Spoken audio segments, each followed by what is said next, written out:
The Mets finally give us a game against the Dodgers where we're not sweating and going into extra innings as they win easily 6-1 last night in Game 3 of this series. They've taken the first 2 of 3 from the Dodgers, guaranteeing at least a split of this 4-game set, and no matter what happens today, they win the season series against the Dodgers. So awesome stuff by the Mets, and last night was honestly the Griffin Canning and Pete Alonso show. Canning went out there and shoved. He gave you 6 innings, 3 hits, 1 walk, 7 strikeouts, and no runs. And he did it all in under 100 pitches. Everything was working for him. His sweeper was working. His changeup was working. His fastball was working. Everything was going well. He was keeping the Dodgers hitters off balance, and they just couldn't do much of anything off of him. Now, he did have a couple of innings where maybe he looked like it was starting to come apart, but he pulled it straight together, did a great job, and this looks like the Canning we're going to get, right? In his last start against the White Sox, he got lit up a little bit, and maybe we started to worry, is Griffin Canning kind of coming back to earth? But then he goes out against maybe the best lineup in baseball and does what he did last night. You have to be really excited about what you saw out of Griffin Canning, and I think now you have to start saying this is what he is. He's a pitcher who's probably around a 3 ERA for the season. That's the hope, at least. But listen, if you go out there and do it against the Dodgers, I put out a video early in the season talking about how well Griffin Canning was doing, and I got a comment saying, wait till he goes up against a good team like the Dodgers, and then you'll see the real Griffin Canning. And to be honest with you, I kind of believe that. But then last night happens, and it kind of throws that all out the window, proved me and that guy and probably most other people wrong. Griffin Canning has been great this year, and last night was his best start. So can't say enough about what Griffin Canning did last night. Then you had Castillo come in. He gave you 2 innings out of the bullpen. Got a little dicey there in the 7th inning, but he got out of it and did not give up a run in his 2 innings. Stanek comes in the 9th. He does give up the home run to break up the shutout, but he gets his job done and does what he needs to do. Even at 6 runs against the Dodgers, you never feel completely safe because their offense is so good. They can just come out of nowhere and score 7, 8 runs. You never know with the Dodgers, but they were able to come in and get the job done. The pitching staff gets great praise last night. They did a wonderful job. And offensively last night, it was the Pete Alonso show. Alonso basically gave you all of your offense, or most of it at least. He had 5 RBIs, 2 home runs in the game. The second home run was a complete monster shot. I think it went 450 feet.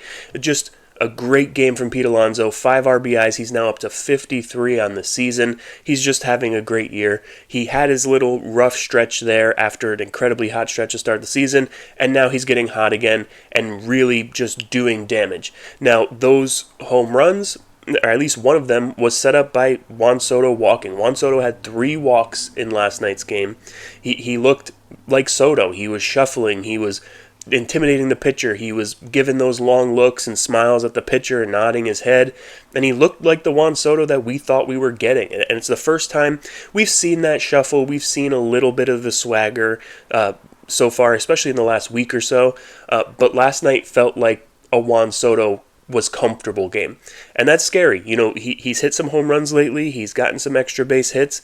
But now he looks like he's comfortable. When he's acting like that, that means that he's locked in and he may be ready to go off. So if Soto can go off with Pete Alonso getting hot right now, there's no ceiling for this offense at this point. You can really see some great things. Those 3 walks by Soto, obviously great, but most of all, he just looks like he's having fun. You see him in the dugout doing the bottle flip with Jose Siri and Starling Marte and Francisco Alvarez. You know, it just seems like they're having fun. There's really good vibes in the clubhouse right now in the dugout. You saw Acuna there pretending to be the catcher and acting as the catcher. He even grounded a foul ball. So really nice to see the good vibes of this team, and I think they're finding their identity a little bit. I talked about that earlier in a video about this team was trying to move on from the 2024 with all the gimmicks and the grimace and the OMG and all that stuff, and they're trying to find their identity, and I think they're starting to find that, and they're starting to feel confident, and they feel like they can beat these good teams, and they are, right? They're beating the Dodgers. They won the season series already, and they have another game today where they can win this series, and a 4-game series.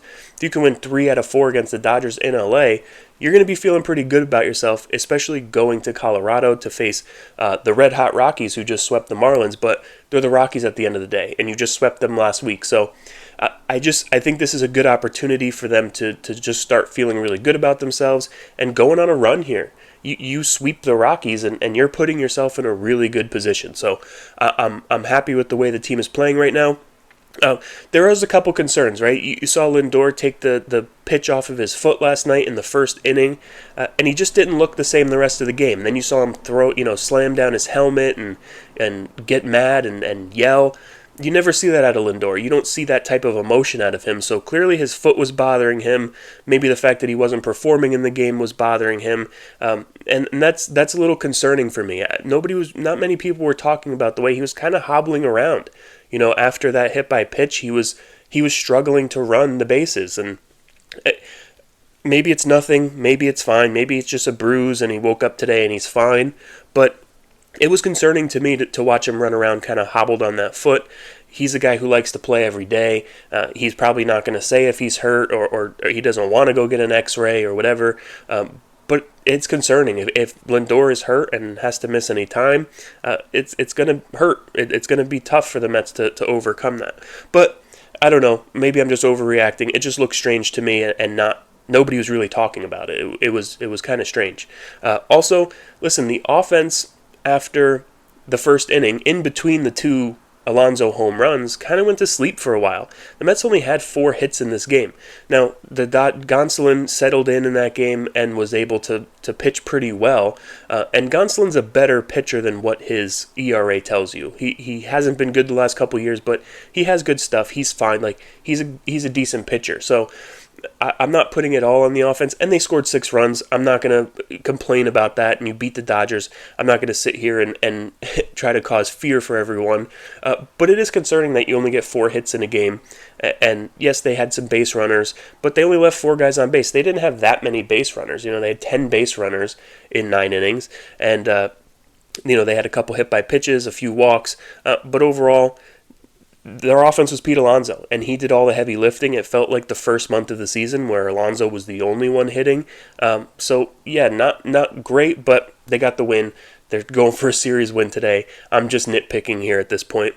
But, yeah, today, going for the series win, you got David Peterson on the mound versus Landon Knack at 4-10, and you always feel confident with Peterson on the mound. But maybe early in the season he was struggling a little bit, but he's been great in his last few starts, and I think you have to always feel confident when he's on the mound. He's your number 2 pitcher right now, behind Senga. So, really happy that we got the win. Go for the series win today, and until next time, let's go Mets.